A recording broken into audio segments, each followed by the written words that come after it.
So kaning mga boss atong pag-diskutan karon kaning programa sa mayor sa syudad sa Cagayan de Oro kaning iyahang People's Day nga gipatungan matag semana. Mato palagi sa uban kani kunong People's Day programa sa mayor kapag himuan daw istorya sa mga anti-clerics.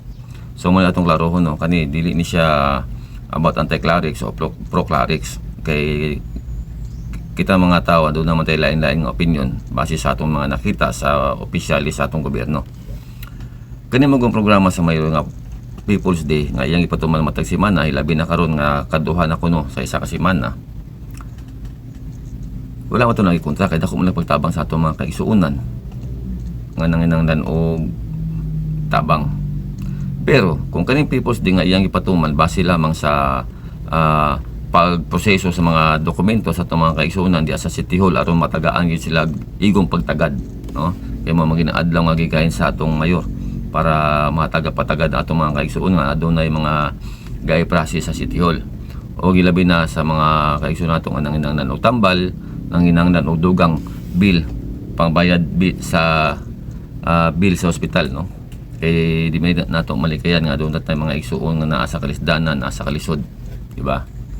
Pero kung kaning kaning iyang People's Day apilan niya sa pagpanghatag og bugas nga 10 kilos matag semana o matod dalagi sa uban napakunay 500 pesos. Ani ato na ning klarohon, no?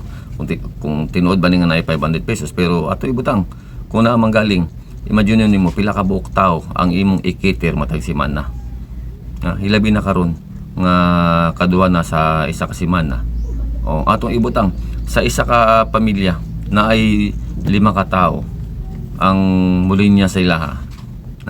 Pila na ilang makuha kada semana 50 kilos. Mubalik sila pagkasunod semana kay dili man ninyo na mailan nga kana sila mga tawana gabalik-balik ba na o dili tungod sa kadaganon, di ba? So ang kung mga tagag ayuda Mayor Clarix oy ibarangay pero dili pud ingon nga sinima na.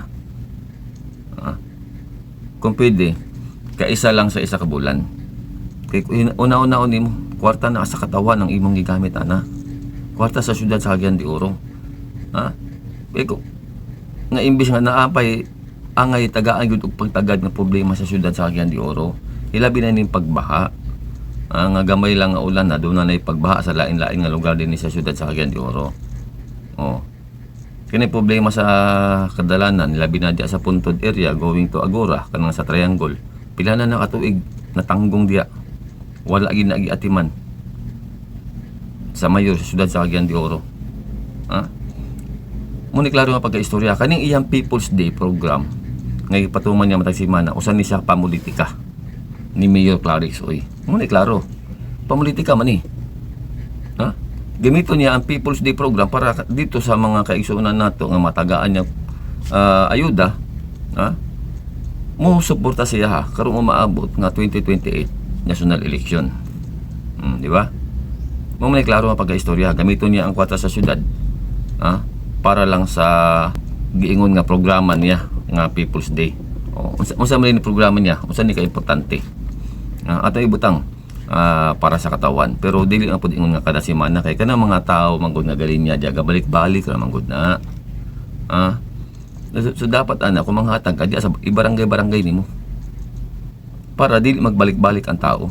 Kay ang taga-barangay nakabalo na sila kung pila ka tao ang ilahang ang naa sa ilang barangay kung pila ka tao ang isa ka pamilya. Di ba? Pero ang imong gibuhat mga tagag kada semana usa na malay mahimo sa syudad sa Cagayan de Oro. Hilabi na ng imuhang kasalan ng bayan. Muro ni programa ni imong nahibalan. Mayor Clarix oy. Kani mga programa nga pinaka-importante kayo dili nimo mataga ang pagtagad hilabi na ng City Library building nga pila na ka tuig nga natanggong diya. Pila ra ka tawo ga trabaho? Pulo. Pila ka tuig di kontratahan na 20 ka tuig kinapulo ra man ka tawo nga trabaho. Mo ni klaro ang pagka-istorya ba nga kaning atong mayor sa syudad sa Cagayan de Oro walay laing gihunahuna kundi ang iyang kaugalingon nga interes sa politika. Mo may klaro nga pagka-istorya.